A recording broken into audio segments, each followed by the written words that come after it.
Alright guys, today I'm going to try something different.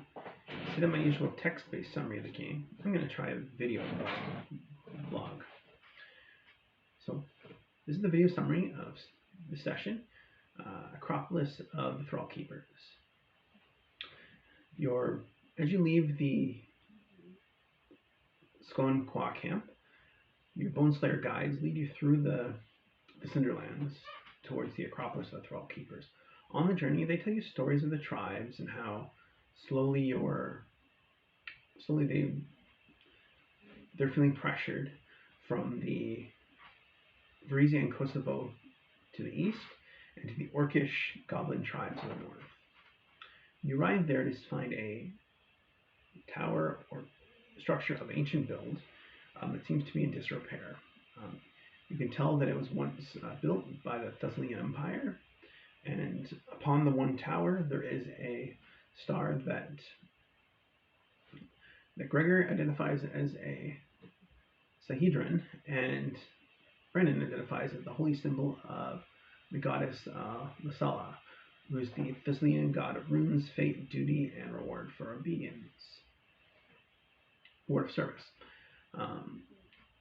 You gently approach the structure. The doors seem to be wide open, but Idris manages to disarm the trap that waits you there. You go down a long flight of sloping stairs to a large cavernous room that appears to have balconies all around a dark pool of water. Upon examination of the water, there appears to be some kind of creature slumbering or lurking there. Idris drops some pebbles down in there. The noise and the structure seems to disturb the creature as it slowly moves and awakens and bubbles up. Deciding to leave that creature for now, the group splits up and investigates some doors to the north and the south of the room. The south group, being a little faster, goes through and finds a corridor that appears to be empty until a room. And inside that room, there appears to be a giant circle of Thessalian runes that seem to power some kind of shimmering emerald light going up and down. Upon some investigation, Gregor realizes that the shimmering light is made of abjuration magic, and is meant to act as somewhat of a levitate spell to move things between the chamber that you're in and the chamber below. While this is happening, Rendon realizes that he spots Krojan eats what he kills, and several Thundercallers of the Scholar Qua clan lurking in the shadows, watching. He confronts them, and they say, "We're simply here to observe your deeds and to ensure that everything is done with honor." Suspicious, Rendon does not push the matter further, but says that they should do it in public rather than lurking in the shadows. And they nod and quietly go back to observing. The northern team doesn't get very far when they're called back to the southern team in the discovery of this chamber.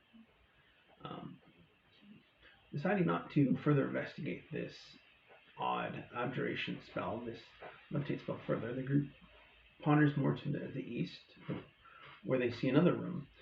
Inside the room is got a relief of what appear to be several high-level clerics of Lasala performing some kind of ritual offering to the goddess. Also, along the bottom of the chamber, there appears to be Thessalian runes or some kind of text. Gregor, with his comprehend languages spell, immediately starts to touch the runes and investigate them. And he's fascinated and raptured by this text. It appears to be a warning of the dangers of the Acropolis.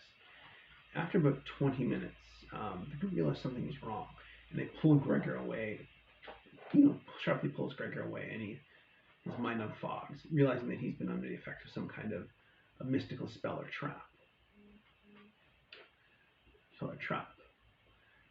The group realizes that several people have fallen for this trap and perhaps perished from starvation or thirst, as you see several skeletons strewn across the floor of the chamber, and several magical items that seem to be glowing to Gregor's sight. Gathering the items, the group decides to head back to the chamber with the the levitate spell, where it just boldly decides to step on the spell and descends slowly to the chamber, where he finds 4 red mantis assassins lying in ambush. Quick thinking on his part allows him to use his shadow step spell to move away from the group, avoiding their assassin's blades. Then Brendan comes down, but he falls victim to the assassin's blade with several annoying attacks. And slowly, next goes Gregor, next goes Eno, and they descend, leaving only Lavinia above. And the group does not realize that they have awakened the amorphous creature that was lurking in the pool, and it is come up upon the surface and is slowly approaching Lavinia, and it attacks her with his blobous appendages and rends into her and does a custom amount of damage before grappling her and pulling her in its oozing form. Below, the group consists of several summoned creatures, a summoned angel by Renan, a summoned demon by Gregor. I managed to kill 2 of the assassins before any permanent assassins. And that's where he left it for the night. I won't be giving out XP tonight. I'll save that for next time. But I hope you enjoyed this. Let me know what you think. Peace.